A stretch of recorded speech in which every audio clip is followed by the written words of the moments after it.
Now at 4, the Royal Rumble just a day away, but first, Friday Night SmackDown at the home of the Pacers. Coming up, here from some of the biggest names in the game before they enter the ring. And take a look, temperatures are in the 40s, and yes, the 50s have made a return. And how long will they stick around? I'll let you know in your forecast. And any minute, the NTSB is expected to provide a live update on that deadly midair collision near D.C. We are expecting that at some point this afternoon. Live from Indy, you're watching 13 News at 4.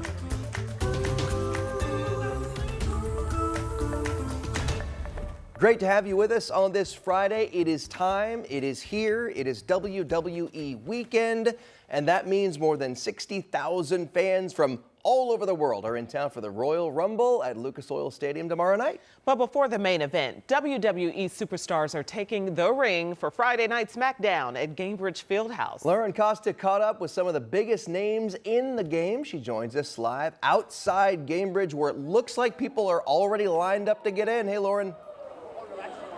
Hey, Dustin and Felicia, that's right. All those WWE superstars, they are here in Indianapolis right now, ready to get in the ring. But first, we have the Friday Night SmackDown happening at the home of the Pacers. Everyone say hi. Woo!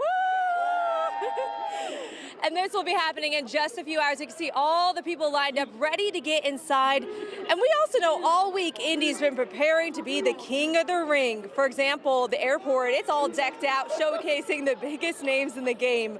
And even street signs have switched to celebrate the big weekend. And remember, this is all part of a first-of-its-kind deal between Indiana Sports Corp and WWE to also host SummerSlam and WrestleMania sometime in the next few years. So what does it mean for these superstars to be here in the Circle City? Well, we asked the WWE Women's United States Champion, Chelsea Green. Well, I think it's really, really fun to come to Indianapolis and experience a new city. We haven't been here in a while. And now, of course, being on Netflix, we have people coming from all over the world that get to experience not just the Royal Rumble, but Indianapolis and all it has to offer. I've had some good steaks. I've gone out and explored. So I'm excited to be here, and I think this might be the best crowd yet. We've got, 70,000 people coming? I think it might be the most energetic, loudest crowd we've ever had. And again, you can hear those chants starting already for some of their favorite wrestlers. And again, SmackDown will be starting here at 8 o'clock. That's when the show kicks off at Gainbridge Fieldhouse. And I did check, tickets are still available. The cheapest ones right now are about $50 if you want to sit all the way up top. Also at 5, we're going to try to get you inside and show you a sneak peek of some of the fun for the big night. But you know, Dustin and Felicia, I do have to ask first, do you guys have any favorite wrestlers? What are you most excited about? Ooh. I think we're still on old school. We're a generation behind. I was going to say, The Undertaker, Hulk Hogan. The Rock. Jesse the Body Ventura. Although, if I had to pick a current one, I'd go with Corey Rhodes, who I think is the reigning champion. John Cena. We're a little bit behind. All right. Hey, and kudos to Lauren Kostick, who has really become our WWE expert this week. She knows it all. WWE correspondent Lauren Kostick reporting live downtown at Gainbridge. We'll see you again at 5. This is where the road to WrestleMania begins. For the first time, the WWE Royal Rumble is being held here in Indy at Lucas Oil Stadium. It is tomorrow night starting at 6. And before that, you're invited to a total takedown at the Fishers Event Center tonight as the Indy Fuel host the Greenville Swamp Rabbits for wrestling night. Former WWE superstars and women's tag team champions, the Iconics, are going to be there to sign autographs before the game. The puck drops at 7, and tickets at the Fishers Event Center start at $24. The Swamp Rabbits. Okay, that stood out to you, right? Okay, that was interesting. Absolutely. So, of course, we're rooting for the Indy Fuel, obviously. Yes. The Greenville Swamp Rabbits. But the Iconics, now that's a name. There you go. That's a name. It's no Swamp Rabbits. That's a crew. I want to know what the other names are. That's a crew you want to be in. It sounds like a name of a band from the 60s or something. It does. You know, Hey, the good stuff, Iconics.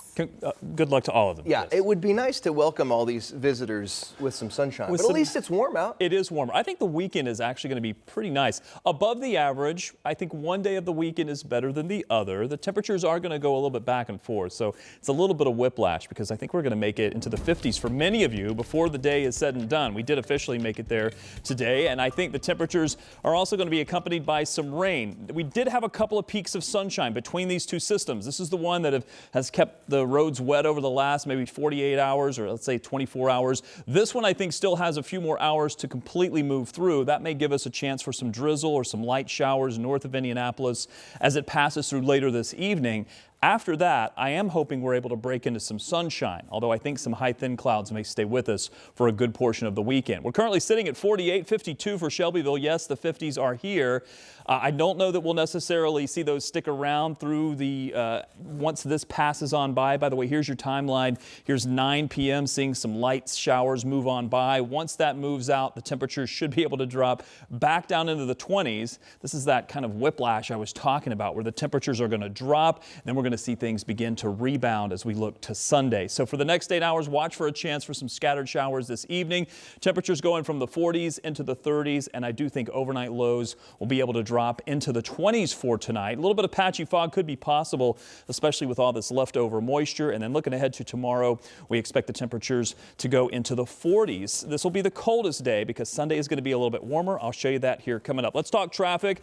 Let's show you some of the locations that we're looking at. Boy, it doesn't really get much better than that map on a Friday. A lot of green, so let's go to the traffic cameras, and we're looking at 56th Street here, I-465. Again, not a whole lot going on traffic-wise. We are heading into the weekend. I'm going to check out some of the other locations around the city here coming up, but we're looking pretty good for our Friday light traffic in the afternoon. Yeah, looking light there. Okay, thanks so much, Rob. And now to the latest on that mid-air collision that happened in Washington this week that claimed 67 lives. Divers went back into the Potomac River today trying to recover more victims. Meantime, the NTSB is analyzing the black boxes from the American Airlines jet after this week's deadly mid-air collision with that Black Hawk helicopter. So the black box from the helicopter has not yet been recovered. Brian Abel has the latest. The low-altitude helicopter corridor near D.C.'s Reagan National Airport is closed indefinitely, says the FAA. The agency shut down what's known as Route 4 this morning as the investigation into Wednesday's deadly collision between an Army Black Hawk helicopter and an American Airlines jet continues. We most likely had a multitude of different issues, whether it be from understanding where a plane is, what our altitude is, what the speed is. Answers that could be in the jet's flight data and voice recorders, known as black boxes, recovered last night. Some aviation industry experts and former pilots are focusing on the Army Black Hawk, which mirrors a report in the New York Times that suggests the helicopter may have been flying higher than it should have been, and possibly outside of its approved path on the Route 4 corridor. That means at or below 200 feet above sea level. I've flown this route too many times to count. You stair step down your altitude and you keep that 200 feet plus or minus, 10, 20 feet. It's possible with all the reflections of the lightning over the water that they crept up. The change of runway for the American Airlines jet could also be a factor. It could have drifted them a little bit further into the path of that Black Hawk if there was some altitude discrepancy that the Black Hawk wasn't holding. The preliminary NTSB report could come in 30 days. Final findings may take a year. We're not going to put something out quick just so we can end some speculation. In Washington, Brian Abel reporting. And now to the State House and a rare show of bipartisan support that we're seeing there. Every year, Republicans and Democrats in the House choose a charity to support. And this is not a bill, it's not a resolution, it's actually a donation drive to help Hoosiers in need. Emily Longnecker talks about it in this week's episode of Crossroads Politics. This year's charity is HVAF of Indiana, helping Hoosier veterans and families. That's Indiana's largest nonprofit provider for unhoused and near unhoused vets. You'll remember that this past October, they had a devastating fire at one of their largest housing properties, and that fire displaced 48 veterans. HVAF is still trying to rebuild and restock needed items, and they're hoping this philanthropy drive, partnering with lawmakers, will help them do that. Caring for veterans shouldn't be a partisan issue, and I think the Indiana House of Representatives choosing us as a charity this session shows how Indiana across the board is committed to supporting those who serve our country. I want them to know that their efforts don't go in vain. Maybe some may get misplaced, but as for me, it's got me off the streets. I'm working, I'm trying to be a productive member to this community. That's what they need, It's hard to make it if you're homeless and then don't have somewhere to go clean up and to try to get a job and go to work the next morning. So. That was Tommy Martin, one of the veterans that this drive will help. The drive runs through April 1st, and you'll see many lawmakers donating over the next few months, and they're inviting the public, if they're coming through the State House, to donate as well. Drops items off, non-perishable food items, hygiene products, household items in these bins that are located, one on the 3rd floor outside the House chamber, and then in the south atrium on the 4th floor. And we will have that and the big issues lawmakers tackled this week, from road funding to the debate over immigration enforcement and how Indiana's hospitals were put in the hot seat regarding their prices. It's all this week's Crossroads Politics, our new show, airing every Sunday during the legislative session at 10 a.m. on WTHR Plus and on demand. Well, a big change is coming for the YMCA of Greater Indianapolis. It's closing the Athenaeum location. The Y says that particular spot will close March 28th. After that, downtown operations are going to shift fully to the Ursay Family YMCA at Cityway. The Y says it's committed to continuing serving the Indianapolis community through its 11 other centers. Meanwhile, the Athenaeum Foundation says it's looking into new opportunities to keep that space open as a community-focused gym. We'll continue to follow that, let you know what happens there.